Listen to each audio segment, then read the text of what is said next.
3 rod of same dimension, dimension सबका क्या है, रॉड्स का सेम है, यानी कि सारी रॉड्स के लिए L है, और एरिया ऑफ क्रॉस सेक्शन कितना है, A। थर्मल कंडक्टिविटी हमें दी गई है 3K, 2K and K। They are arranged as shown with their ends are 100 degree centigrade, 0 degree centigrade और 50 डिग्री सेंटीग्रेड पर इनके एंड्स मेंटेन किए गए हैं। The temperature of the junction, temperature of the junction पूछा गया है, यानी कि थीटा इसको मान लेते हैं, तो थीटा ही हमसे पूछा गया है, theta is equal to question mark. ठीक, अब मान लेते हैं कि ये हो जाएगा R1, ये हो जाएगा R2 और ये हो जाएगा R3, इनकी respective resistance, thermal resistance R1, R2 and R3 लिख सकते हैं। तो यहां मैं लिख सकता हूं R1 इज इक्वल टू, ये हो जाएगा K, sorry, L upon Ka। R2 हो जाएगा, R2 हो जाएगा L अपॉन 2 Ka, और R3 हो जाएगा L अपॉन 3Ka। क्लियर है, लिख सकते हैं ऐसा। ठीक, तो इससे क्या क्या नतीजा निकला, इससे नतीजा निकला कि R3 इज इक्वल टू, या R1 लिखूं अगर मैं, तो R1 is equal to R3, या किसके टर्म में हम इसको लिखना चाहिए, R1, R2, R3 हमारे पास आ चुका है, तो हमें लिख लेना चाहिए R3 की टर्म में।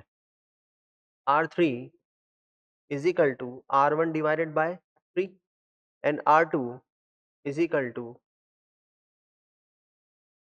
R1 divided by 2। ये लिख सकते हैं हम लोग, ठीक है। ये हमारे पास क्या आ गया, रिलेशन आ गया R1, R2 और R3 में। चलिए, अब यहाँ पर लगाते हैं हम लोग जंक्शन लॉ। यहाँ से करंट, हीट करंट जा रही होगी I1, यहाँ से हीट करंट जा रही होगी I2, यहाँ से हीट करंट जा रही होगी I3। तो क्या मैं लिख सकता हूँ I1 plus I2 plus I3 is equal to 0, लिख सकते हैं। I कितना, delta T divided by R1 लिख सकते हैं। तो यहाँ हो जाएगा डेल्टा T मतलब theta minus 0 divided by R1।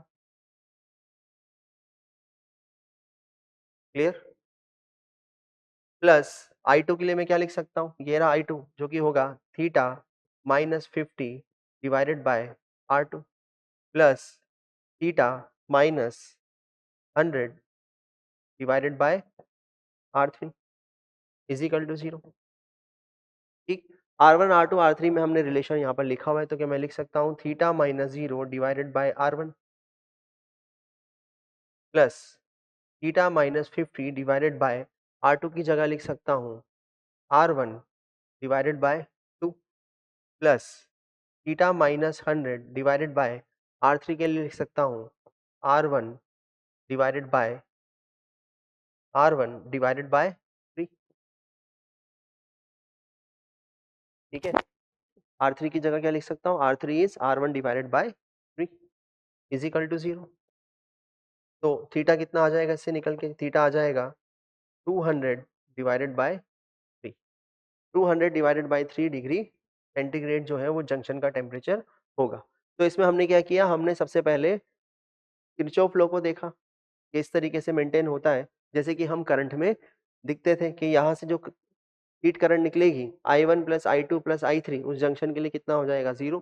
Theta को हमने हायर टेम्परेचर लिया है, अज्यूम किया है, क्योंकि करंट जो होगी, heat current higher temperature to lower temperature ही फ्लो होगी। तो हर जगह हमने क्या लिखा है, theta minus temperature, theta minus temperature, theta minus temperature. ठीक, और आई की वैल्यू होती है temperature difference divided by heat resistance, और सबके लिए हमने हीट रेजिस्टेंस चूज कर लिया R1, R2 एंड R3।